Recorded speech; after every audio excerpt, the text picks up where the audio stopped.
Welcome to BPSC maker. दोस्तों आज है 29 सितंबर 2021 और 29 सितंबर 2021 से संबंधित बिहार करंट अफेयर्स और साथ ही राष्ट्रीय और अंतर्राष्ट्रीय घटनाओं सहित करंट अफेयर्स के जितने भी प्रश्न बनेंगे वो सभी मैं आपको इस वीडियो में बताऊंगा।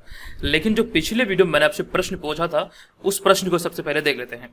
तो पिछले वीडियो का हमारा प्रश्न था कि निम्नलिखित में से किस तिथि को भारतीय सेना द्वारा हाइफा दिवस के रूप में मनाया गया है। इस प्रश्न का मैंने आपको राइट आंसर बताया था ऑप्शन नंबर बी, यानी कि 23 सितंबर को प्रत्येक वर्ष भारतीय सेना द्वारा हाइफा दिवस के रूप में मनाया जाता है। ऑप्शन नंबर बी यहाँ पर इस प्रश्न का सही उत्तर है। सभी लोगों ने इस प्रश्न का सही उत्तर किया और अधिकतर लोगों ने इस बारे में डिटेल में लिखा है। तो जो भी प्रश्न आप लोगों से पूछा जाता है आप लोग से कमेंट बॉक्स में लिखिए और रोजाना वीडियो को चैनल पर देखिए। ये रोजाना अपडेट होता है तो सारे वीडियो को यहाँ पर आप देखने की आदत बनाइए। और यहाँ पर आप ध्यान रखिए जनवरी से स्टार्ट हुआ ये सीरीज और यहाँ पर आप सारे वीडियो को जाकर प्लेलिस्ट में देख सकते हैं। और साथ ही साथ इस वीडियो के डिस्क्रिप्शन में तमाम जो मंथली करंट अफेयर्स के पीडीएफ हैं सभी का लिंक दिया गया, आप वहां पर जाकर इसका पीडीएफ फाइल को भी डाउनलोड कर सकते हैं। चलिए अब यहाँ पर हम चलेंगे पहले प्रश्न पे। एक एक करके मैं आपको सारे प्रश्न बताऊंगा और इनसे संबंधित जो एक्स्ट्रा फैक्ट्स होंगे वो भी आपके साथ डिस्कस करूंगा। आपको इस पूरे वीडियो को ध्यानपूर्वक देखना है और जो वीडियो के अंत में आपसे प्रश्न पूछा जाएगा उसका आंसर आपको कमेंट बॉक्स में कमेंट करके देना है। हाल ही में सुप्रीम कोर्ट के कॉलेजियम ने बिहार में 8 नए न्यायाधीशों के नियुक्ति के प्रस्ताव को मंजूरी दी है। बताएं कि पटना उच्च न्यायालय की स्थापना कब हुई थी। इस प्रश्न का हमारा राइट आंसर होगा ऑप्शन नंबर सी, यानी कि 3 फरवरी 1916 को पटना उच्च न्यायालय की स्थापना की गई थी। अब आपको इस प्रश्न के बारे में बता दूं यहाँ से विस्तार पूर्वक। सुप्रीम कोर्ट के कॉलेजियम ने हाल ही में बिहार में 8 नए न्यायाधीशों के नियुक्ति के प्रस्ताव को मंजूरी दी है और इसमें 2 न्यायिक अधिकारी और 6 अधिवक्ता शामिल है। यानी कि जो 8 नए न्यायाधीश के नियुक्ति के प्रस्ताव को मंजूरी दिया गया सुप्रीम कोर्ट के कॉलेजियम द्वारा, तो यहाँ पर आपको याद रखना इसमें 2 न्यायिक अधिकारी और 6 अधिवक्ता शामिल है। अब यहाँ पर अगले पॉइंट में लिखा गया कि जिन न्यायिक अधिकारियों के नाम को न्यायाधीश के तौर पर पदोन्नत करने की मंजूरी दी गई है उनमें नवनीत कुमार पांडे और सुशील कुमार पवार शामिल हैं। तो ये आपको यहाँ पर याद रखना है। अब यहाँ पे हम पटना उच्च न्यायालय की बात कर लेते हैं। तो पटना उच्च न्यायालय की स्थापना 3 फरवरी 1916 को हुआ है और ये बीपीएससी में कई बार ये प्रश्न पूछा गया है, साथ ही साथ बिहार एसएससी में भी प्रश्न पूछा गया है। अब यहाँ पर देखिए इस तरह के 2 प्रश्न हैं जो कि आपसे पूछे गए कई बार। एक तो हो गया पटना उच्च न्यायालय की स्थापना कब हुई थी, तो पटना उच्च न्यायालय की जो स्थापना हुई थी 1916 में हुई थी। दूसरा प्रश्न है कि पटना कॉलेज की स्थापना कब हुई। ये आप मुझे कमेंट बॉक्स में कमेंट करके बताइएगा कि पटना कॉलेज की स्थापना कब हुई थी। ठीक है, यहाँ पर अगला पॉइंट मैंने लिखा कि पटना में वर्तमान में पटना उच्च न्यायालय के मुख्य न्यायाधीश संजय करोल है। एक वीडियो में मैंने आपको अमरेश्वर प्रसाद के बारे में बताया था, अमरेश्वर प्रसाद शाही के बारे में बताया था, हालांकि वो गलत था। तो यहाँ पर आपको याद रखना है कि वर्तमान में पटना उच्च न्यायालय के जो मुख्य न्यायाधीश हैं यह है संजय करोल। ये आपको यहाँ से याद रखना है। अब यहाँ पे हम चलते हैं दूसरे प्रश्न पे। हमारा दूसरा प्रश्न भी पटना उच्च न्यायालय से ही संबंधित है। तो ये प्रश्न है, दूसरा प्रश्न कि मार्च 2021 के बाद हाल ही में कब से पटना उच्च न्यायालय में फिजिकल कोर्ट शुरू हुआ है। फिजिकल कोर्ट कहने का मतलब ये कि पहले जैसे कोर्ट आयोजित होता था, यानी कि सभी की उपस्थिति में, यानी कि वर्चुअल तरीके से बिल्कुल भी नहीं। तो इस प्रश्न का जो हमारा राइट आंसर होगा ये होगा ऑप्शन नंबर ए, यानी कि 27 सितंबर से पटना उच्च न्यायालय में फिजिकल कोर्ट शुरू हुआ है। आपको ध्यान रखना कि मार्च 2021 से ये बंद है और मार्च 2021 के बाद ये शुरू किया गया है। तो यहाँ पर आपको बता दूं इसके बारे में कि महीनों के इंतजार के बाद 27 सितंबर 2021 से पटना हाईकोर्ट में फिजिकल कोर्ट शुरू किया गया है। आपको यह भी ध्यान रखना, यहाँ पर एक कंडीशन यह है कि हालांकि अब भी सप्ताह में एक दिन वर्चुअल कोर्ट आयोजित किया जाएगा। तो ये आपको यहाँ से ध्यान रखना है। अब यहाँ पे मैंने इस वाले पॉइंट में लिखा है कि मार्च 2021 के बाद अभी तक मुकदमों की कि ऑनलाइन सुनवाई की जा रही थी। तो इसको ध्यान रखते हुए अभी हाल ही में कोरोना संक्रमण का खतरा थोड़ा सा टला है, तो ऐसे में अभी हाल ही में 27 सितंबर 2021 से फिजिकल कोर्ट को शुरू किया गया है। तो ये सारी संबंधित जानकारी याद रखिए। पहले प्रश्न में ही मैं आपको यहाँ पर पटना उच्च न्यायालय के बारे में ऑलरेडी बता चुका हूँ। अब यहाँ पे हम चलते हैं अगले प्रश्न पे। हमारा अगला तीसरा प्रश्न है कि बताएं कि नरेंद्र मोदी ऐसे कौन से प्रधानमंत्री हैं जो कि मुख्यमंत्री भी रहे हैं। तो सबसे पहले मैं आपको इस प्रश्न का आंसर बता दूं। इसका राइट आंसर होगा आपका ऑप्शन नंबर सी, यानी कि 6ठे ऐसे प्रधानमंत्री हैं जो कि मुख्यमंत्री भी रहे हैं। अब ये प्रश्न बिहार करंट अफेयर्स के दृष्टिकोण से बहुत ही ज्यादा इंपॉर्टेंट है, ये आपको यहाँ से याद रखना है। अब आपके मन में ये सवाल उठ रहा होगा ये बिहार करंट अफेयर्स में कैसे शामिल होगा, तो इसके बारे में यहाँ पे कंप्लीट जानकारी मैं आपको दे दूं कि ये कैसे बिहार करंट अफेयर्स में शामिल है। सबसे पहले यहाँ पर आप ध्यान रखिए नरेंद्र मोदी भारत के 6ठे ऐसे प्रधानमंत्री हैं जो कि मुख्यमंत्री भी रहे हैं और वे 2014 में प्रधानमंत्री बनने से पहले नरेंद्र मोदी गुजरात के मुख्यमंत्री रहे थे। ये आपको यहाँ से याद रखना है। अब मैंने अगले पार्ट में लिखा है कि नरेंद्र मोदी से पहले, यानी कि यहाँ पर जो मैंने चर्चा किया कि नरेंद्र मोदी भारत के 6ठे ऐसे प्रधानमंत्री जो कि मुख्यमंत्री रहे हैं। तो इसके अलावा 5 अन्य जो है वो कौन कौन से, यहाँ पे कंप्लीट सूची ऐड है। पहले नंबर पे हमारा है 1952 में मोरारजी देसाई बम्बई प्रेसिडेंसी के मुख्यमंत्री थे। 1970 में चौधरी चरण सिंह उत्तर प्रदेश के मुख्यमंत्री थे। 1971 में पीवी नरसिम्हा राव आंध्र प्रदेश के मुख्यमंत्री थे। और 1980 में वीपी सिंह यूपी यानी कि उत्तर प्रदेश के मुख्यमंत्री थे, और साथ ही 1994 में एचडी देवगौड़ा कर्नाटक के मुख्यमंत्री थे। तो ये वैसे लोगों की सूची है, वैसे मतलब मुख्यमंत्रियों की सूची है जो कि भारत के प्रधानमंत्री भी रहे हैं। तो कुल मिलाकर 6 ऐसे मतलब कि प्रधानमंत्री हैं जो कि मुख्यमंत्री भी रहे हैं किसी न किसी राज्य में। अब यहाँ पर यह सवाल बनता है कि ये बिहार करंट अफेयर्स में कैसे शामिल है। तो यहाँ पे मैंने इसे नोट में इसे ऐड किया है। तो सुशील कुमार मोदी के एक ट्वीट के बाद यह चर्चे में आया। आपको यहाँ पर ध्यान रखना है, अभी हाल ही में सुशील कुमार मोदी का जो आधिकारिक यानी कि ऑफिशियल ट्विटर अकाउंट है उससे एक ट्वीट किया गया था, जिसमें प्रधानमंत्री नरेंद्र मोदी के बारे में लिखा गया था कि प्रधानमंत्री नरेंद्र मोदी पहले ऐसे मुख्यमंत्री हैं जो कि भारत के प्रधानमंत्री बने। यानी कहने का तात्पर्य यह है कि नरेंद्र मोदी भारत के ऐसे पहले मुख्यमंत्री हैं जो कि प्रधानमंत्री भी बने। हालांकि ये गलत मतलब फैक्ट था और इसकी बहुत ज्यादा आलोचना भी की गई थी और ट्विटर पर बहुत ज्यादा ट्रेंड कर रहा था। तो यहाँ से मैंने सोचा क्यों ना ये प्रश्न को आपको बताया जाए। तो आपको ध्यान रखना है कि भारत में कुल ऐसे 6 मुख्यमंत्री हुए हैं जो कि प्रधानमंत्री भी हैं। तो ये तमाम जानकारी यहाँ से आप लोग याद रखिए। आप चाहें तो यहाँ पर इसका स्क्रीनशॉट भी ले सकते हैं। चलिए अब यहाँ पे हम लोग चर्चा कर रहे हैं बिहार करंट अफेयर्स की। तो बिहार के बारे में कुछ चीजों को यहाँ पे मैंने ब्रीफ जानकारी को ऐड किया है, वो तमाम चीजों को यहाँ पर शॉर्ट में देख लेते हैं। आप भारत वाले मैप पर जब आप नजर डालेंगे तो ये आपको भारत वाले मैप पर बिहार की स्थिति देखने को मिलेगा। सबसे पहला जो इंपॉर्टेंट पॉइंट बनता है कि इसकी चौहद्दी क्या है, यानी कि इसकी सीमाएं कौन कौन राज्य के साथ साझा होती है।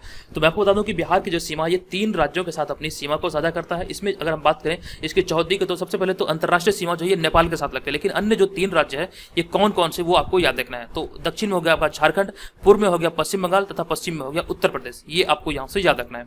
अगर हम बात करें बिहार की राजधानी की तो बिहार की राजधानी है पटना, आप से जानते हैं, और राज्यपाल है फागू चौहान, मुख्यमंत्री नीतीश कुमार, राजकीय पक्षी जो है ये गौरैया है और राजकीय पशु है बैल। आपको यहाँ पे बता दूं अभी हाल ही में 20 मार्च को विश्व गौरैया दिवस मनाया गया था। 20 मार्च 2021 को जो गौरैया दिवस मनाया गया उसका थीम था आई लव स्पैरो। ये ध्यान रखिए।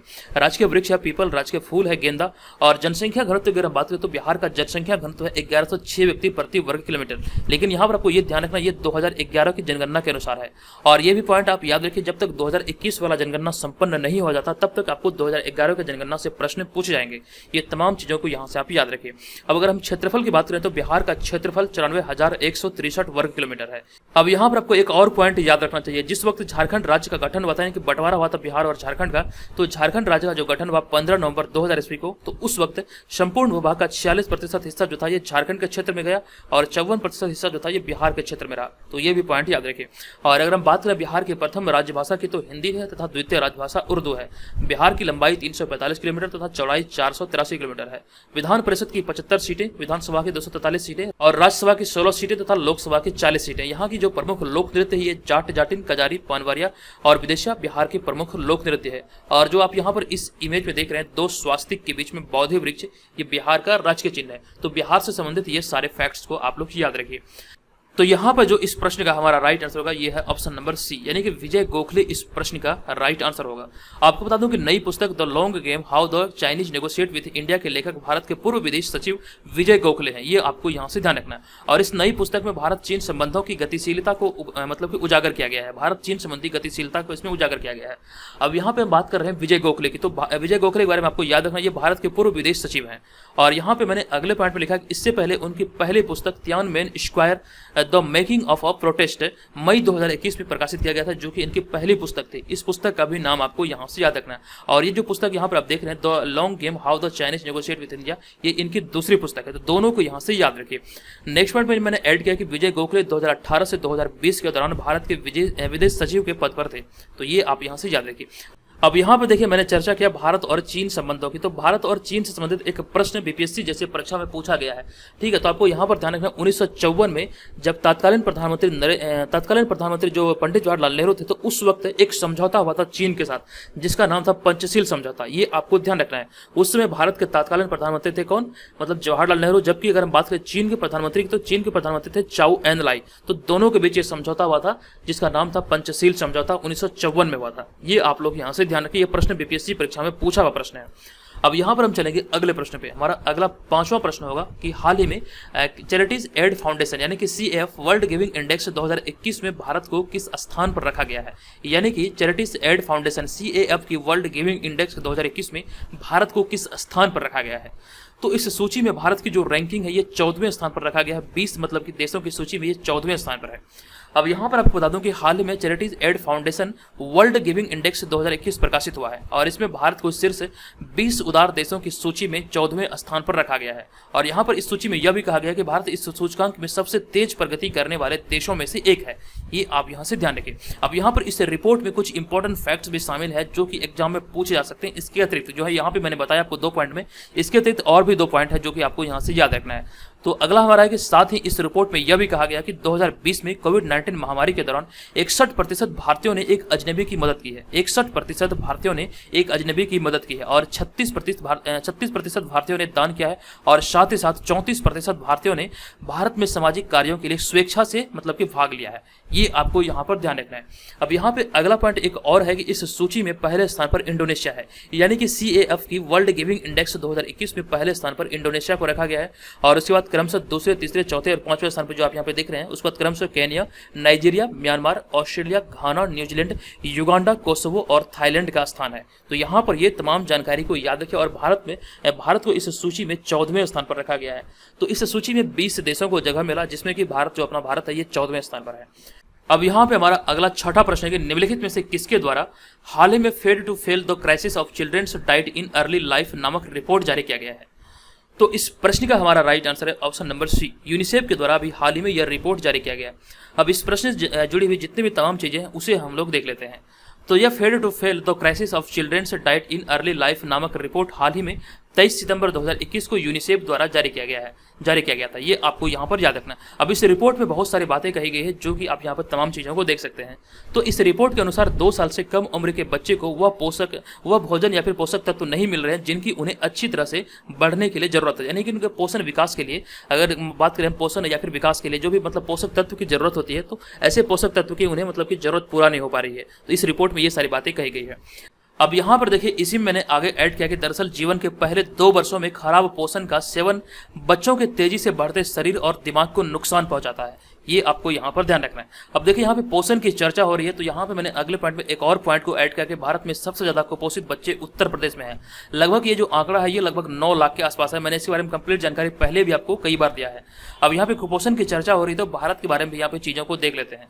तो संपूर्ण भारत की अगर हम बात करें तो भारत ने मतलब कि भारत में यहाँ पे नहीं बल्कि में होना चाहिए, तो भारत में हर चौथा बच्चा कुपोषण का शिकार है। और वैश्विक भुखमरी सूचकांक 2020 की रिपोर्ट के अनुसार 2020 की रिपोर्ट के मुताबिक 107 देशों में केवल 13 देश ही कुपोषण के मामले में भारत से खराब स्थिति में है, यानी कि भारत को 94वें स्थान पर रखा गया है। 107 देशों की सूची में भारत 94वें स्थान पर था 2020 के भुखमरी सूचकांक में। अब यहाँ पे हमारा अगला प्रश्न है 7वां प्रश्न। यह प्रश्न है कि निम्नलिखित में से किसे हाल ही में वैश्विक स्वास्थ्य वित्त पोषण यानी कि ग्लोबल हेल्थ फाइनेंसिंग के लिए WHO राजदूत के रूप में नियुक्त करने की घोषणा की गई है। इस प्रश्न का हमारा राइट आंसर है ऑप्शन नंबर सी, यानी कि गॉर्डन ब्राउन इस प्रश्न का राइट आंसर होगा। आपको इस प्रश्न पर बता दूं कि हाल ही में गॉर्डन ब्राउन को वैश्विक स्वास्थ्य वित्त पोषण यानी कि ग्लोबल हेल्थ फाइनेंसिंग के लिए WHO राजदूत के रूप में नियुक्त करने की घोषणा की गई है।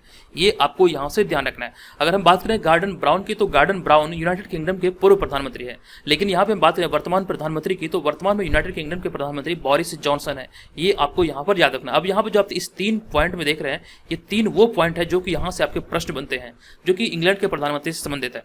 तो हमारा सबसे पहला पॉइंट यहाँ पर यह है कि द्वितीय विश्व युद्ध जो कि 1 सितंबर 1939 से 2 सितंबर 1945 तक आयोजित हुआ था, तो द्वितीय विश्व युद्ध के समय ब्रिटेन के जो प्रधानमंत्री थे ये थे विंस्टन चर्चिल। ये प्रश्न पूछा गया कई बार एग्जाम में कि द्वितीय विश्व युद्ध के समय ब्रिटेन के प्रधानमंत्री कौन थे, ये थे विंस्टन चर्चिल।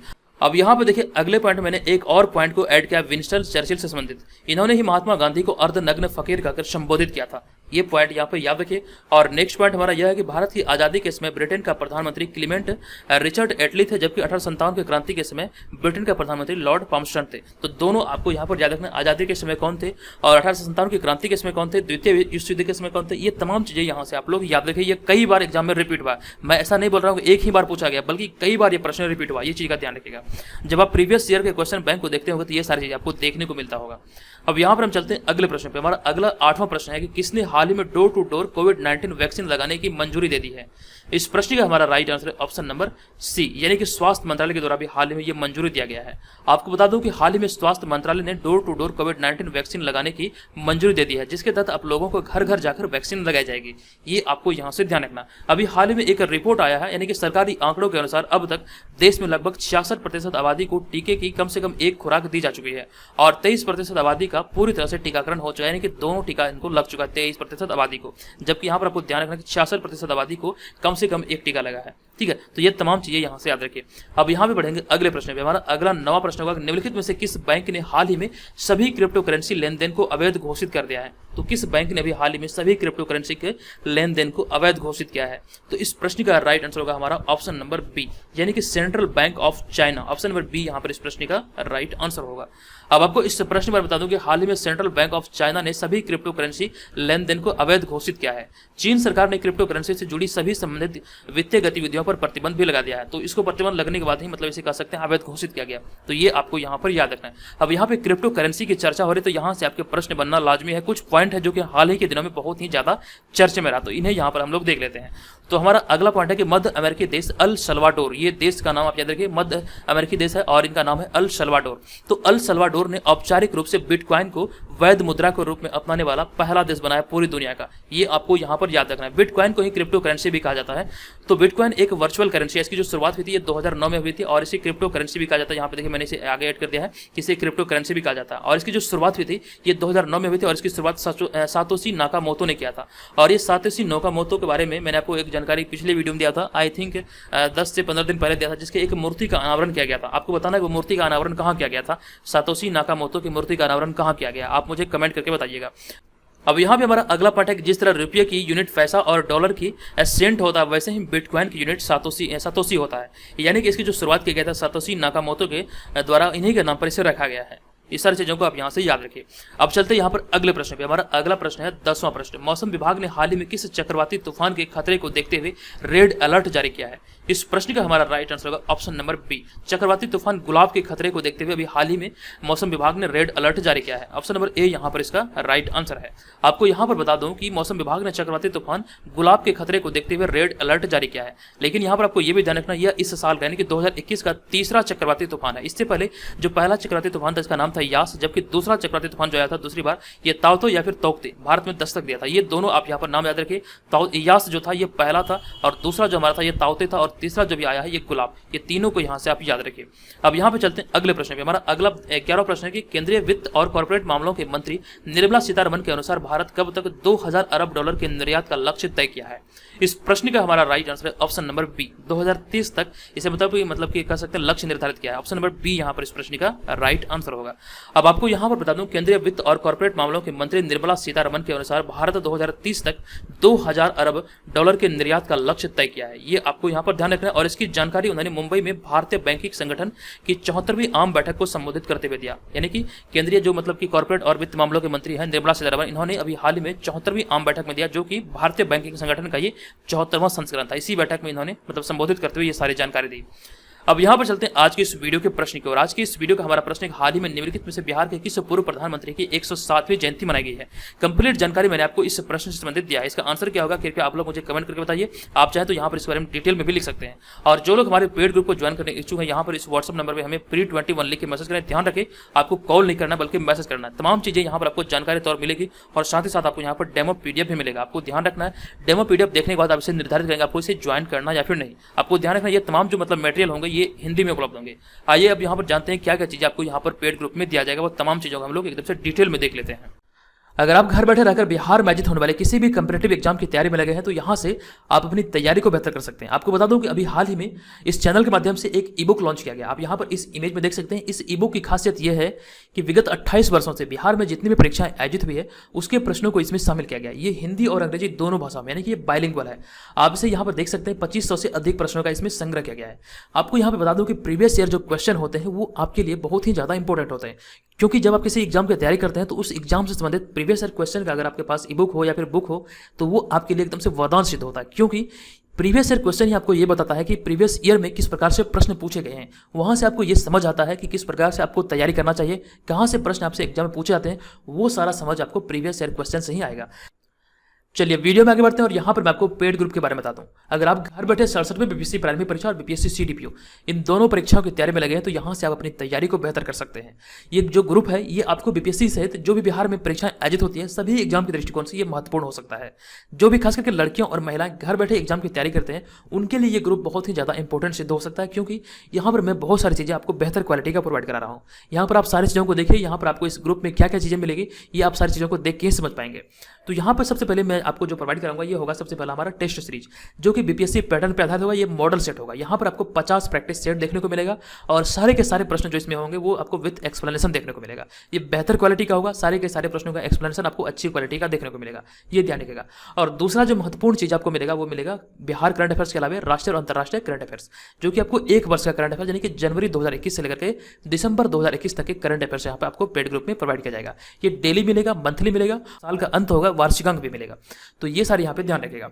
और उसके बाद जो हमारा मेन होगा वो होगा बिहार जीके। यहाँ पर आपको संपूर्ण बिहार जीके का 2 पीडीएफ मिलेगा। आपको दोबारा कहीं से भी बिहार जीके या फिर बिहार करंट अफेयर्स पढ़ने की आवश्यकता नहीं है। ये पूरी की पूरी जिम्मेवारी हमारी है। जो भी प्रश्न पूछे जाएंगे यहीं से प्रश्न पूछे जाएंगे, ठीक है, ये ध्यान रखिएगा। ये भी आपको यहाँ पे प्रोवाइड किया जाएगा 2 वॉल्यूम में। और उसका जो हमारा नेक्स्ट होगा वो होगा बीपीएससी का प्रीवियस ईयर क्वेश्चन। ये भी बहुत ही ज़्यादा इंपॉर्टेंट है। ये आपके बीपीएससी एग्जाम में सफलता पाने में आपकी बहुत ही ज़्यादा हेल्प करेंगे। और उसका जो हमारा नेक्स्ट होगा वो होगा, यहाँ पे आप देख सकते हैं बिहार तथा राष्ट्रीय और अंतर्राष्ट्रीय घटनाओं का करंट अफेयर्स होगा 2020 वाला वार्षिकांक। अगर आपको जरूरत हो तो ये भी आपको प्रोवाइड होगा, क्योंकि बीपीएससी एग्जाम में विगत 18 माह के करंट अफेयर्स से पूछे जाते हैं। तो अगर आपको इसका जरूरत हो तो ये भी आप यहाँ पे प्राप्त कर सकते हैं। इसके अलावा कुछ पीडीएफ हैं जो कि जैसे देख सकते हैं यहाँ पे प्राचीन इतिहास का और संपूर्ण विश्व इतिहास का पीडीएफ, ये सारे और भी छोटे छोटे पीडीएफ है जो कि आपको यहाँ पे मिलेगा। तो मेनली जो हमारा होगा ये 4 सेक्शन होगा, यानी कि टेस्ट सीरीज, करंट अफेयर्स, संपूर्ण बिहार जीके और बीपीएससी प्रीवियस ईयर क्वेश्चन, ये चारों यहां पर आपको पेड ग्रुप के अंतर्गत प्रोवाइड किया जाएगा।